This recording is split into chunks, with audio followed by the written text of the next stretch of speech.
विभा आणि मकरंद दोघांचा सुखी संसार चालला होता. अचानक मकरंदचा दुर्दैवी मृत्यू ओढवला. विभा प्रेग्नंट होती. विभाचं आणि बाळाचं पुढे काय होणार या विचाराने सासूबाईंनी तिच्या बाबतीत एक वेगळाच निर्णय घेतला. ही कथा खूपच हृदयस्पर्शी आणि रंगतदार आहे. कथेचे 2 भाग आहेत. दोन्ही भाग आजच अपलोड होतील. लगेचच दुसराही भाग ऐका. कथा सुखाचा पदर भाग 1. लेखन आणि सादरीकरण मंजिरी कारेकर. अगं विभा, घरात किती दिवस कोंडून घेणार आहे स्वतःला? जा, मार्केटमध्ये जा, देवळात जा, नाहीतर मन रमवायला एखादा कोर्स तरी कर. पुन्हा एखादी नोकरी शोध. अशी उदास उदास घरात नको ग बसून राहूस. तुझ्यासमोर अख्खं आयुष्य पडलंय. जे घडायचं ते घडून गेलं. पुन्हा त्यावर विचार करण्यात काय अर्थ आहे? सुशीलाताई म्हणाल्या. खिडकीच्या कठड्यावर बसलेली विभा मग हळूच उठली. मोनू भैयांना जॉबसाठी प्रयत्न करायला सांगितले. बायोडेटा दिलाय. मिळेल तशी मिळेल तिथे नोकरी करायला तयार आहे मी आई. ओघळलेले अश्रू पुसत विभा म्हणाली. मिळेल तशी मिळेल तिथे कशाला नोकरी करायला हवी? अगं बाई, पैशासाठी तू नोकरी कर असं नाही म्हणत मी. तू बाहेर जायला लागलीस तर तुझं मन रमेल. 4 लोकांमध्ये मिसळलीस तर वेगळ्या गप्पा होतील, वेगळे विषय निघेल. कुणीतरी नवीन मित्रमैत्रिणी भेटतील. तुझ्या दुःखावर हळूहळू का होईना मलमपट्टी होईल ग, म्हणून म्हटलं मी. पैशासाठी तू नोकरी करावीस एवढी वाईट परिस्थिती नाही बेटा आपली. माझा मकरंद गेला, पण मागे सुखाने आपण खाऊ शकू एवढी सोय करून गेलाय तो. बोलताना सुशीलाताईंचा गळा दाटला. थोरल्या लेकाला मकरंदला जाऊन 2 महिनेही उलटले नव्हते. मकरंद शिपवर कामाला होता. 2 वर्षांपूर्वी लग्न झालं होतं. दोघांच्या सुखी संसाराला आता नवीन पालवी फुटणार होती. विभाला या 15 तारखेला 5वा महिना लागणार होता. सगळं छान चाललेलं आणि अचानक नियतीने घाला घातला.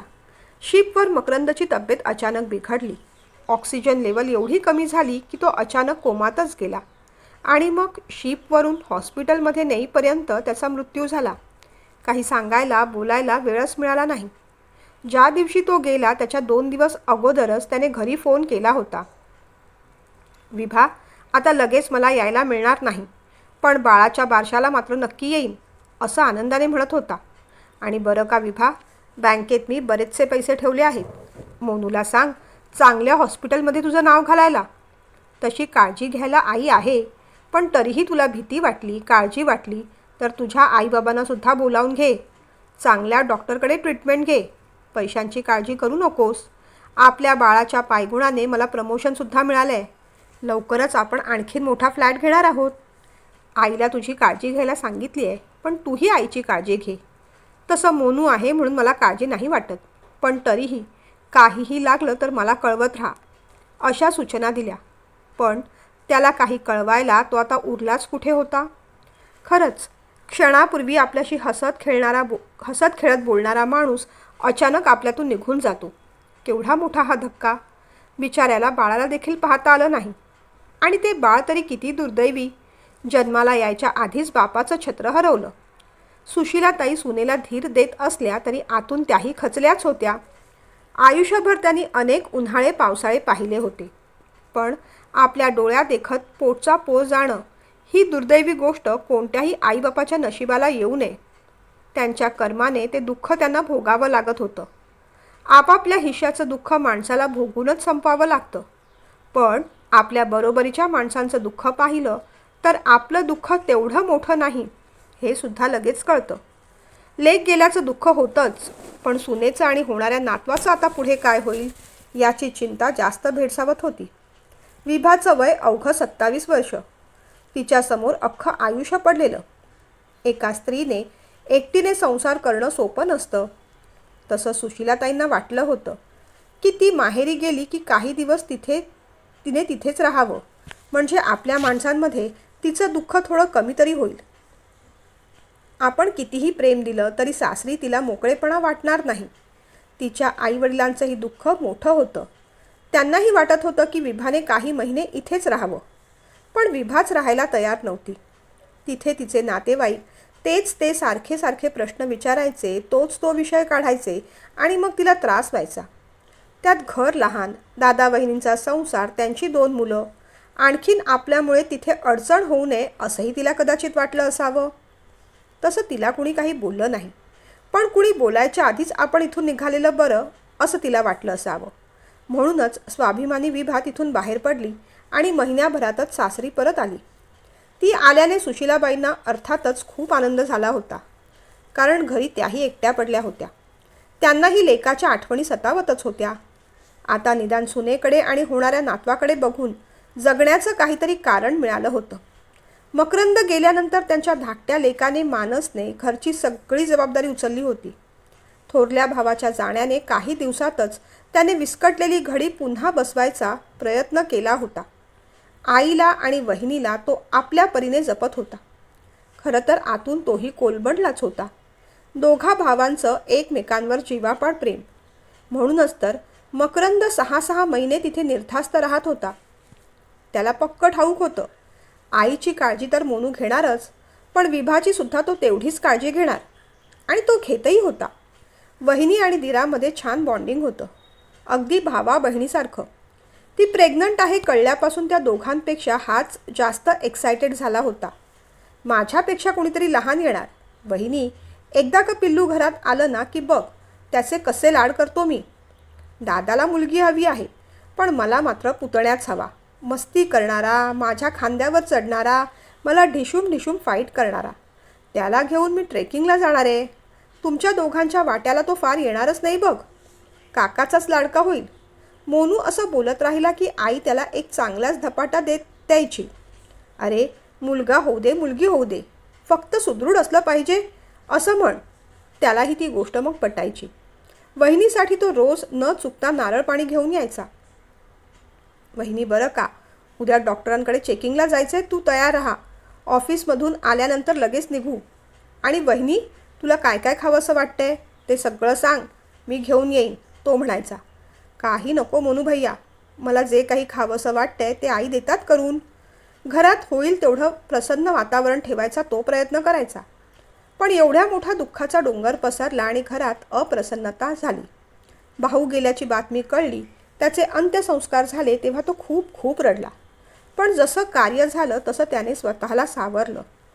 आता त्याला खरी काळजी आईची आणि तिच्याहून जास्त वहिनीची आणि तिच्याहूनही जास्त येणाऱ्या बाळाची होती. दादानंतर आता या सगळ्यांची जबाबदारी आपल्यावर आहे हे समजून तो अगदी शहाणा झाला होता. जणू हसणं खेळणंच विसरला होता. त्याच्या मोठ्याने हसण्याचा, दंगामस्तीचा आवाज घरातून आता कायमचा संपला होता. सतत तो विचारात असायचा. पण वहिनी समोर आली की काही ना काहीतरी विषय काढून तिला आनंदी ठेवायचा, हसवायचा प्रयत्न करायचा. सगळेच जण एकमेकांना जपत होते, पण तरीही काहीतरी मिसिंग होतं. सुदैवाची गोष्ट अशी होती की मानसच्या ओळखीने विभाला जवळच एका कंपनीत अकाउंट सेक्शनमध्ये नोकरी मिळाली होती. त्यांनाही कुणीतरी 3-4 महिन्यांसाठीच हवं होतं, आणि विभालाही ही नोकरी फार काळ करायचीच नव्हती, कारण 3-4 महिन्यानंतर तिलाही बाळाकडेच लक्ष द्यावं लागणार होतं. हळूहळू सगळेजण थोडे थोडे का होईना सावरायला लागले होते. तोच एके दिवशी अचानक गावाहून फोन आला. सुशीलाताईंचा भाऊ सिरियस आहे, त्यांना तिथे बोलावलं आहे. सुशीलाताईंना आता प्रश्न पडला. विभाला 7वा महिना लागला होता. इथे तिची नोकरी होती. खरं तर नोकरी सोडून तू आईबाबांकडे जा असं सांगता आलं असतं, पण इथल्याच हॉस्पिटलमध्ये नाव घातलं होतं. डॉक्टर इकडचेच होते. सुशीलाताईंना एक गोष्ट कळून चुकली होती की गावी गेलो तर अडकायलाच होणार, कारण दादा सिरियसच होता. बरेच महिने तो अंथरुणाला खिळून होता. तो काही बरा होणार नाही. दादाचं काही बरं वाईट झालं तर पुढचे काही दिवस तिथेच थांबावं लागेल. त्या दृष्टिकोनातूनच इकडची सगळी व्यवस्था करणं जरुरी होतं. शेवटी त्यांनी विभाच्या आई वडिलांना इथे बोलवायचं ठरवलं. पण म्हणतात ना, संकट आली की एकदम येतात. तिच्या बाबांची शुगर वाढल्यामुळे तेही आजारी होते. त्यांनाही हॉस्पिटलमध्ये ॲडमिट केलं होतं. त्यांना इथे येणं शक्य नव्हतं. आता काय करावं? एकीकडे भावाची शेवटची भेट आणि दुसरीकडे घरच्या जबाबदाऱ्या. शेवटी मग विभानेच पर्याय काढला. ती म्हणाली, आई तुम्ही निर्धास्तपणे मामांना भेटून या. इथली अजिबात काळजी करू नका, मी स्वतःची काळजी घेईन. आणि काही लागलं तर मोनू भैयासुद्धा आहेतच की. मानसने सुद्धा तेच सांगितलं. खरं तर मीही तुझ्याबरोबर यायला हवं होतं, पण मग मी तिथे आलो आणि इथे काही एमर्जन्सी आली तर आणखीनच प्रॉब्लेम होतील. त्यापेक्षा मी तुला ट्रेनमध्ये बसवून देतो. तू निवांतपणे जा. इथली काळजी करू नकोस. वहिनीची काळजी मी व्यवस्थित घेईन. मग आपलं मन इथेच अडकवत सुशीलाताई काळजी घेऊनच गावी गेल्या. त्यांचा अंदाज खरा ठरला. अगदी 4 दिवसातच त्यांचा भाऊ गेला आणि मग दिवस कार्य होईपर्यंत त्यांना तिथेच राहावं लागलं. त्यानंतर मात्र तिथे त्या फार थांबल्या नाहीत. लगेचच ट्रेन पकडून आपल्या घरी आल्या. त्यांना विभाचीच काळजी वाटत होती. पण मानसने सांगितलं की काळजी करायचं काही कारण नाही. डॉक्टरांकडे चेकअप करून आणलं होतं. ते म्हणाले सगळं ठीक आहे. तेव्हा कुठे त्यांचा जीव भांड्यात पडला. घरात दुःखाचे प्रसंग घडले नसते तर त्यांच्या मनात होतं की सुनेचं ओटभरण थाटात करावं. पण आता ते बरं दिसलं नसतं. मुळात विभाच त्याला तयार झाली नसती. पण शास्त्रापुरतं का होईना त्यांनी तिचं ओटभरण केलं. ओटभरणासाठी ओळखीच्या 5 बायकांना बोलावलं. खरं असले चांगले कार्यक्रम एकमेकांना शुभेच्छा देण्यासाठी, त्यांचा आनंद द्विगुणित करण्यासाठी असतात. पण काही विघ्नसंतोषी माणसांना ते पाहवत नाही. छोट्या आनंदात सुद्धा त्यांनी मिठाचा खडा टाकलाच. खरं तर आल्या आल्या त्यांनी मकरंदचा विषय काढला. या अशा कौतुकाच्या सोहळ्यात बाईला नवरा हवाच असतो. मकरंद गेला, फार वाईट झालं, कुणी एक म्हणाली. सुशीलाबाईंनी तरी विषय बदलायचा प्रयत्न केला, पण दुसरीने तोच विषय चघळला. सुशीला मावशी, तुम्ही बरेच दिवस देवळात आला नाहीत, कुठे बाहेर गेला होतात का? सुशीलाताई म्हणाल्या, हो, वृद्धापकाळाने माझा भाऊ गेला तेव्हा त्याच्या घरी गावी गेले होते. 15 दिवस तिथेच होते. कार्य केलं आणि आठवड्याभरापूर्वी आले. 15-20 दिवस गावी? बाप रे! मूर्खासारखं तिसरं कोणीतरी उद्गारलं. पण मग तुमची सून इथेच होती ना? तिला माहेरी का नाही पाठवलं? चौथीने विचारलं. माझा गावी जाण्याचा आणि तिला माहेरी पाठवायचा काय संबंध? तसंही तिचं डिलेव्हरीचं हॉस्पिटल इथेच आहे. डॉक्टरांचं चेकिंग असतं, कसं पाठवणार तिला? सुशीलाताई म्हणाल्या.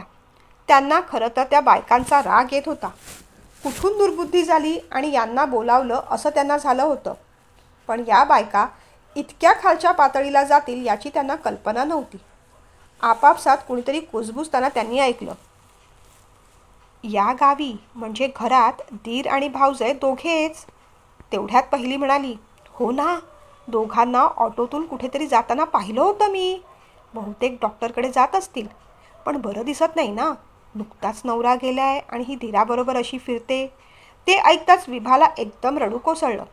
सुशीलाताई भडकल्या. त्या बाईला उद्देशून म्हणाल्या, आमचा आनंद वाढवायला तुम्हाला सगळ्यांना इथे बोलावलं होतं, पण लोकांचं चिमूटभर सुखसुद्धा तुम्हाला पाहवत नाही ना. असंही ओटभरणाचा कार्यक्रम झालाय. या तुम्ही सगळ्याजणी. बायकांनी एकमेकींकडे पाहिलं आणि उठून त्या चालू लागल्या. विभा रडत रडत आतल्या खोलीत गेली. सुशीलाताई तिच्या मागे आल्या. तिच्या पाठीवर हात फिरवत तिला समजावलं, बेटा, लोकांकडे लक्ष देऊ नकोस. लोक काय 4 तोंडाने बोलतात, त्यांचं एवढं मनावर नसतं घ्यायचं.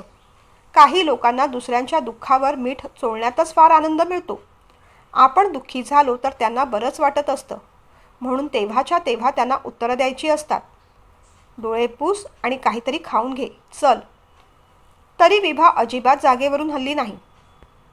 मला भूक नाही आई, असं म्हणू लागली. त्यांनी मग थोड्या चढ्या आवाजात म्हटलं, भूक नसायला काय झालं? 2 जीवांची आहेस. तू उपाशी राहिलीस तर पोटातलं बाळसुद्धा उपाशीच राहणार नाही का? चल उठ, निदान दूध आणि फळं तरी खाऊन घे. असं म्हणून सुशीलाताईंनी तिच्यासमोर कोमट दुधाचा ग्लास आणि 2 केळी आणून ठेवली. तेवढी मात्र विभाने खाल्ली. ती झोपेपर्यंत सुशीलाताई तिला थोपटत तिथेच बसल्या. विभाला झोप लागली तशा उठून ते त्यांच्या खोलीत गेल्या. नामस्मरणाची माळ काढली. मंत्र म्हणत माळ ओढू लागल्या. पण आज नामस्मरणामध्ये सुद्धा लक्ष लागत नव्हतं. सारखा विभाचा हताश झालेला, निराश झालेला, रडवेला चेहरा त्यांच्या डोळ्यासमोर येत होता. आपण खमक्या आहोत म्हणून या पोरीचा निभाव तरी लागतो, नाहीतर या बायकांनी कावळ्यासारखं तिला टोचून टोचून खाल्लं असतं. विभा उलट उत्तरं द्यायला कधी शिकणार आहे कुणास ठाऊक. आज आपण आहोत, पण उद्या तिचं कसं होईल? पदरात एक पोर असेल. आज बाहेरची लोकं बोलतायत, उद्या घरची बोलायला लागली तर? मानसचं लग्न झालं तर त्याची बायको येईल. बाहेरच्यांचं ऐकून ती सुद्धा तिच्यावर मनमानी करू लागेल. मग विभाचं आणि बाळाचं कसं होणार? या विचाराने विभाताई चिंतित झाल्या. दुःखी झाल्या. रात्रभर त्यांना झोप आली नाही. दुसऱ्या दिवशी त्या उठल्या तेव्हा त्यांचे डोळे सुजले होते. रात्री उशिराच घरी आलेल्या मानसला काय प्रसंग घडला तो माहीत नव्हता. पण सकाळी शांतपणे खिडकीजवळ बसलेल्या आईला नक्कीच कोणतं तरी मोठं टेन्शन आहे हे त्याला जाणवलं. आईच्या खांद्यावर हात ठेवत त्याने विचारलं, काय ग आई, बरं वाटत नाही आहे का? तरीही सुशीलाताई शांतच होत्या. त्याने पुन्हा तोच प्रश्न केला. सुशीलाताईंनी मग विभाच्या बेडरूमकडे नजर टाकली. तिचा दरवाजा अजून बंदच होता. आज बिचारीला गाढ झोप लागली तर झोपू दे, नाहीतरी उठून जेवण नाश्ता सगळं तीच पाहते, असा विचार करून सुशीलाताईंनी आज विभाला अजिबात उठण्यासाठी म्हणून हाक दिली नव्हती. तसंही आणखीन थोडा वेळ ती झोपली तरच बरं होतं. आज सुशीलाताईंना मानसशीच महत्त्वाचं बोलायचं होतं. त्यांनी लेकाला हात धरून आपल्यासमोर बसवलं. काय झालं आई, तू एवढी घाबरीगुबरी का वाटतेस? मानसने विचारलं. गोष्टच तशी आहे मोनू. काही गोष्टींचा आपण विचार करत नाही, पण जग जेव्हा आरसा दाखवतो ना, तेव्हा नुसता आरसा दाखवत नाही, बरोबर हातात धगधगते निखारे पण ठेवतो, सुशीलाताई म्हणाल्या. आई, तू जे काय बोलतेस ते स्पष्ट बोल. काय झालंय नेमकं? मोनूला आता आईची अधिक काळजी वाटू लागली. काल विभाचं ओठभरण झालं. बायका बोलावल्या होत्या, पण त्या बायका जे काही बोलल्या त्याने मला रात्रभर झोपच आली नाही, सुशीलाताई म्हणाल्या. काय म्हणाल्या त्या? आणि जर असं काही वेडवाकडं म्हणाल्या असतील तर तुम्ही लोकांनी त्यांच्याकडे लक्षच का दिलं मुळात? अशा बायकांना घरात बोलवताच का तुम्ही? पुढच्या सगळ्या गोष्टींचा अंदाज वर्तवून मानस म्हणाला. त्या बायका जरी काही बोलल्या नसल्या तरी गोष्टी बदलत नाही त्याने मोनू, सुशीलाताई म्हणाल्या. म्हणजे? थोड्याशा भीतीनेच मानसने विचारलं. 15 दिवस तुम्ही घरात दोघेच होता, त्यावरून त्या बायकांनी नको ते तर्कवितर्क केले. तुम्ही एकत्र हॉस्पिटलमध्ये ये जा करत होतात, त्याच्यावरून काहीतरी घाणेरडं बोलल्या. विभाला वाईट वाटलं. सुशीलाताईंनी सगळं खरं सांगितलं.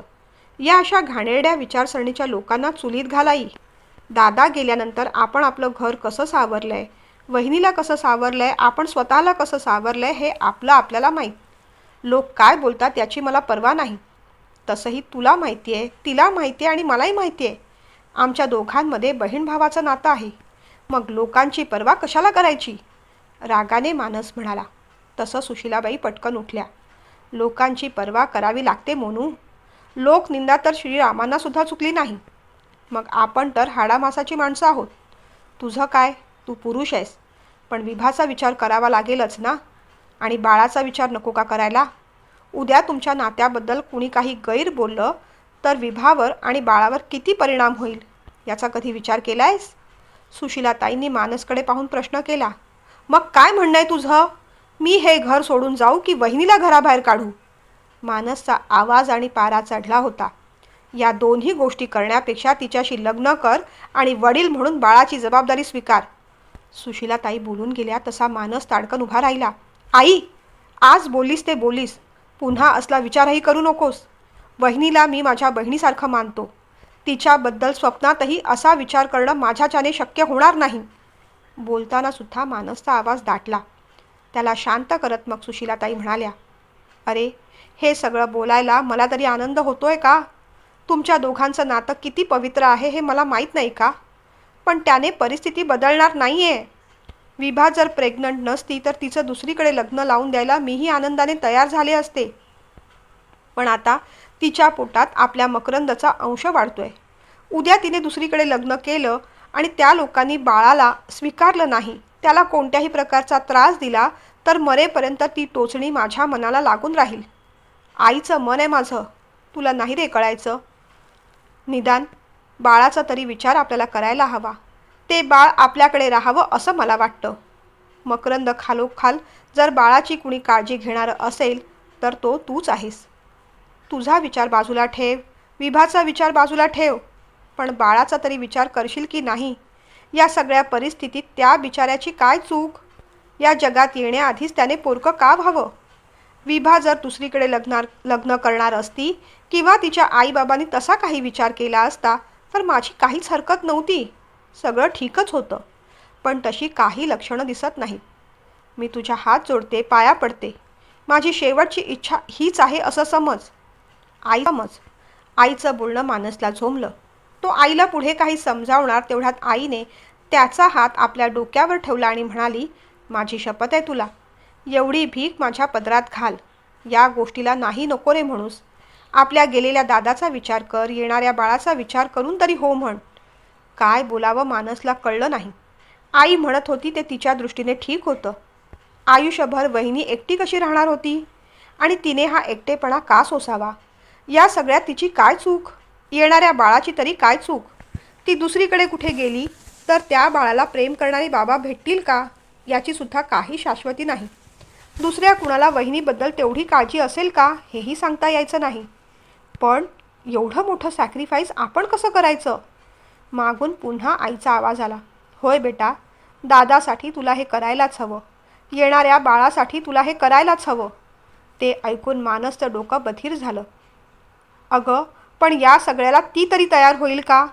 यावेळेस त्याने विभाचा उल्लेख वहिनी म्हणून करायचा टाळला. का ते त्यालाही समजलं नाही. विभाशी मी बोलते. आधी तुझ्याशी बोलणं जरुरी होतं. आता तुझा होकार समजून तिलाही मला मनवावंच लागेल. मानस घराबाहेर पडला. तो विमनस्क मनस्थितीतच. येणाऱ्या जाणाऱ्या गाड्यांकडे त्याचं लक्ष नव्हतं. तो आपल्याच विचारात चालला होता. आपण एवढा मोठा त्याग करायचा. आपलं एक वेळ ठीक होतं, पण ऋतुजाचं काय? ऋतुजाला दिलेल्या वचनांचं काय? आम्ही एकत्र पाहिलेल्या स्वप्नांचं काय? ऋतुजाबद्दल घरी कुणालाच माहीत नव्हतं. त्याला ऋतुजा आणि त्याच्या नात्याबद्दल घरी सांगायचं होतं, पण त्या दरम्यानच दादाची बातमी आली आणि त्यानंतर मामा गेला. आता कुठे सगळं स्थिर स्थावर होत होतं तो पुन्हा आईने बॉम्ब टाकला.